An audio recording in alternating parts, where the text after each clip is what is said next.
Now under color mode, we have background contents. Background content, that is the color of your document by default. The moment you create your document, which color should that document come with? So by default is white. You can leave it white. If you press on that color, you can select a different color here. You can switch here, you can drag here.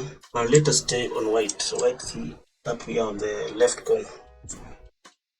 Let us leave it white. Or you can just select here white. Now under advanced option, where you have color profiles, working RGB, this is not a must. You don't need to change anything here. Just leave it by default. So that is the basics of creating your first new document. You make sure your measurements are okay. Resolution to stay at 300. Color mode can maintain RGB.